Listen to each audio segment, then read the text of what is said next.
নমস্কাৰ প্ৰিয় দৰ্শকসকল, আজি 29 মাৰ্চ তাৰিখে 2025 বৰ্ষৰ প্ৰথমটো সূৰ্যগ্ৰহণ হ'ব গৈ আছে। যদিও এই সূৰ্যগ্ৰহণ ভাৰতত দৃশ্যমান নহয়, আংশিক সূৰ্যগ্ৰহণ, তথাপি সূৰ্যগ্ৰহণ যিহেতু খগোলীয় ঘটনা, যাৰ বাবে ৰাশিচক্ৰত এই গ্ৰহণৰ বিশেষ প্ৰভাৱ পৰিব।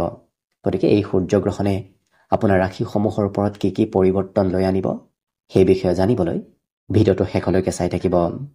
অৱশ্যে এই গ্ৰহণৰ প্ৰভাৱ এমাহলৈকে থাকে। সূৰ্যগ্ৰহণ চন্দ্ৰগ্ৰহণৰ প্ৰভাৱ যিহেতু ৰাশিসমূহৰ ওপৰত প্ৰায় এমাহলৈকে থাকে, গতিকে এই পৰিৱৰ্তনসমূহ আপুনি এমাহৰ ভিতৰত পৰিলক্ষিত কৰিব। এই সূৰ্যগ্ৰহণ আজি আৰম্ভ হ'ব দিনৰ 2:20 গ্ৰহণ আৰম্ভ হ'ব। গ্ৰহণৰ মধ্য সময় থাকিব আবেলি 4:17 আৰু গ্ৰহণ সমাপ্তি হ'ব সন্ধিয়া 6:13। গতিকে গ্ৰহণৰ পৰিসীমা এইখিনি সময়লৈকে থাকিব। আৰু এই সূৰ্যগ্ৰহণ যিহেতু মীন ৰাশিত হ'ব আৰু উত্তৰ ভাদ্ৰপদ নক্ষত্ৰত সূৰ্যগ্ৰহণ হ'ব গৈ আছে, গতিকে মীন ৰাশি আৰু উত্তৰ ভাদ্ৰপদ নক্ষত্ৰৰ ব্যক্তিসকলৰ ওপৰত এই গ্ৰহণৰ বিশেষ প্ৰভাৱ পৰা দেখা যাব। গতিকে আহক মেষ ৰাশিৰ পৰা মীন ৰাশিলৈকে প্ৰত্যেকটো ৰাশিৰ ওপৰত এই সূৰ্যগ্ৰহণে এমাহৰ ভিতৰত কি কি পৰিৱৰ্তন লৈ আনিব সেই বিষয়ে জনাব। অৱশ্যে কেইটামান ৰাশিৰ বাবে বিশেষ সুপৰিৱৰ্তন অহাও দেখা যাব। কিজানিবা আপোনাৰ ৰাশিৰ বাবেও এই সূৰ্যগ্ৰহণে ভাল খবৰ লৈ আহিছে। জানিবলৈ ভিডিঅ'টো শেষলৈকে চাই থাকিব। মেষ ৰাশিৰ ব্যক্তিসকলৰ বাবে এই সূৰ্যগ্ৰহণ যিহেতু আপোনাৰ ৰাশিৰ পৰা দ্বাদশ স্থানত হ'ব, যাৰ বাবে এই এমাহৰ ভিতৰত আপুনি অকণমান স্বাস্থ্যৰ কিছু যত্ন ৰাখিব লাগিব। আকস্মিক স্থানবোৰৰ পৰিৱৰ্তন হ'ব। আকস্মিক আপুনি এই মাহটোত যাত্ৰা কৰিবলগীয়াও হ'ব পাৰে। গতিকে হয়তো ক'ৰবাত নাযাবলগীয়া ঠাইলৈও আপুনি যাত্ৰা কৰিবলগীয়া হ'ব পাৰে। গতিকে দ্বাদশত সূৰ্যগ্ৰহণৰ ফলাফল আপুনি এই মাহটোৰ ভিতৰত এনেধৰণে লাভ কৰিব। একেদৰে বৃষ ৰাশিৰ ব্যক্তিসকলৰ যিহেতু ৰাশিৰ পৰা একাদশ স্থানত সূৰ্যগ্ৰহণ হ'ব গৈ আছে, গতিকে একাদশৰ সূৰ্যগ্ৰহণে ফাঁচি থকা কাম বনবোৰত অগ্ৰগতি দিব। ফাঁচি থকা কাম বনবোৰত উন্নতি প্ৰগতিৰ যোগ এই মাহটোত দেখা পোৱা গৈছে। জীৱনত কিবা ডাঙৰ সফলতাৰ সুযোগ লাভ কৰিব। গতিকে সুযোগ সুবিধাবোৰ আপোনাৰ সন্মুখত এই মাহটোত আহিব। গতিকে একাদশৰ সূৰ্যগ্ৰহণে আপোনাক বিশেষ সুফল প্ৰদান কৰা দেখা যাব। একেদৰে মিথুন ৰাশিৰ ব্যক্তিসকলৰ এইবাৰ কৰ্মস্থানত অৰ্থাৎ দশমত সূৰ্যগ্ৰহণ হ'ব, যাৰ বাবে স্বাস্থ্য পাতিত উন্নতি আহিব। কেৰিয়াৰত বিভিন্ন প্ৰকাৰৰ পৰিৱৰ্তনে দেখা দিব। নতুন নতুন সুযোগ সুবিধা এই মাহটোত আপুনি লাভ কৰিব। গতিকে দশমত সূৰ্যগ্ৰহণৰ ভাল প্ৰভাৱ মিথুন ৰাশিৰ ব্যক্তিসকলে এই এমাহৰ ভিতৰত লাভ কৰিব। একেদৰে কৰ্কট ৰাশিৰ ব্যক্তিসকলৰ যিহেতু নৱম স্থানত সূৰ্যগ্ৰহণ হ'ব গৈ আছে, গতিকে নৱমত সূৰ্যগ্ৰহণে কেৰিয়াৰত সৰু সুৰা সমস্যাৰ সৃষ্টি কৰিব পাৰে, যাৰ বাবে আপুনি হয়তো অকণমান সংঘৰ্ষ কৰিব লাগিব। ঘৰত যদি কোনোবা জ্যেষ্ঠ ব্যক্তি আছে, সেই জ্যেষ্ঠ ব্যক্তিৰ স্বাস্থ্যত অকণমান দুৰ্বলতা আহিব পাৰে। গতিকে অকণমান এই এমাহৰ ভিতৰত আপুনি সংঘৰ্ষ কিছু কৰিব লাগিব। একেদৰে সিংহ ৰাশিৰ ব্যক্তিসকলৰ এই সূৰ্যগ্ৰহণ যিহেতু অষ্টম স্থানত হ'ব গৈ আছে, যাৰ বাবে স্বাস্থ্য আৰু মানসিক ক্ষেত্ৰত আপুনি অকণমান গুৰুত্ব ৰাখিব লাগিব। স্বাস্থ্যৰ গুৰুত্ব ৰাখিব। অকণমান মানসিক চিন্তাও এই এমাহত আপোনাৰ বৃদ্ধি পাব পাৰে। গতিকে গুৰুত্ব ৰাখিব আৰু যিকোনো কাম আপুনি ৰিস্ক লৈ কেতিয়াও নকৰিব। চাই চিতি ধৈৰ্য ধৰি কাম বনবোৰ কৰাৰ এই মাহটোত চেষ্টা কৰিব।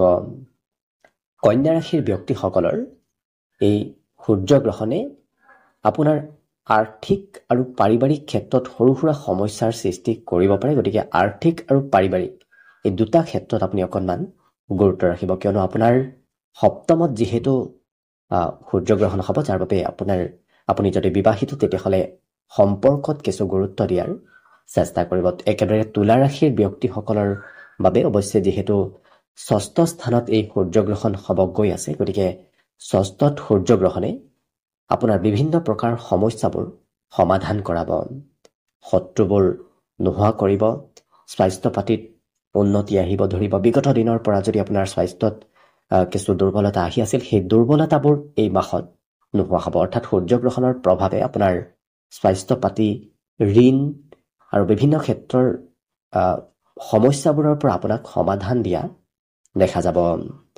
বৃশ্চিক ৰাশিৰ ব্যক্তিসকলৰ যিহেতু ৰাশিৰ পৰা পঞ্চম স্থানত সূৰ্যগ্ৰহণ হ'ব, যাৰ বাবে কিবা কাম আধৰুৱা হৈ ৰোৱাৰ সম্ভাৱনা আছে। গতিকে যিকোনো কাম আপুনি নিৰন্তৰভাৱে কৰাৰ চেষ্টা কৰিব। আধৰুৱা হৈ ৰোৱাৰ সম্ভাৱনা এই মাহটোত দেখা পোৱা গৈছে, যাৰ বাবে আপুনি কিছু সংঘৰ্ষ কৰিব লাগিব, কষ্ট কৰিব লাগিব। কষ্ট কৰিলেহে আপুনি ফলাফলবোৰ লাভ কৰিব। গতিকে পঞ্চমত সূৰ্যগ্ৰহণে আপোনাক অকণমান কষ্ট কৰিলেহে ফল দিয়া দেখা যাব। ধনুৰাশিৰ ব্যক্তিসকলৰ বাবে ৰাশিৰ পৰা চতুৰ্থ স্থানত যিহেতু সূৰ্যগ্ৰহণ হ'ব গৈ আছে, যাৰ বাবে চতুৰ্থত সূৰ্যগ্ৰহণ হোৱাৰ বাবে বন্ধুৰ সৈতে হয়তো বুজা পৰা অকণমান কমিব পাৰে, বন্ধুত্বত অকণমান খেলি মেলি আহিব পাৰে। গতিকে গুৰুত্ব ৰাখিব।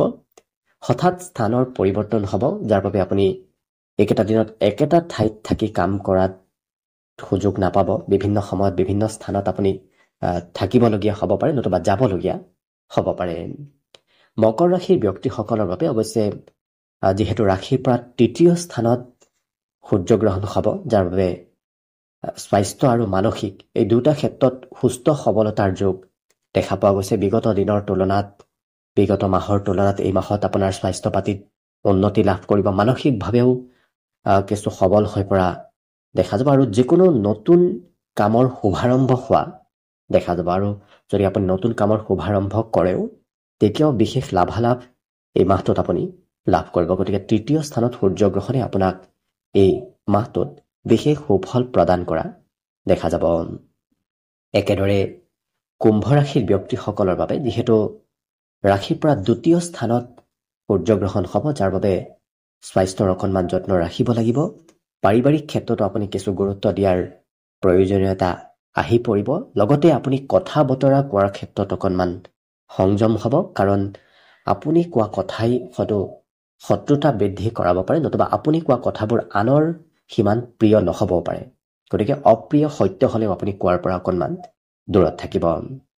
বাকী মীন ৰাশিৰ ব্যক্তিসকলৰ ৰাশিত যিহেতু এই সূৰ্যগ্ৰহণ হ'ব গৈ আছে আৰু উত্তৰ ভাদ্ৰপদ নক্ষত্ৰত এই সূৰ্যগ্ৰহণ হ'ব, যাৰ বাবে বৈবাহিক ক্ষেত্ৰত অকণমান গুৰুত্ব দিয়াৰ প্ৰয়োজন আহি পৰিব।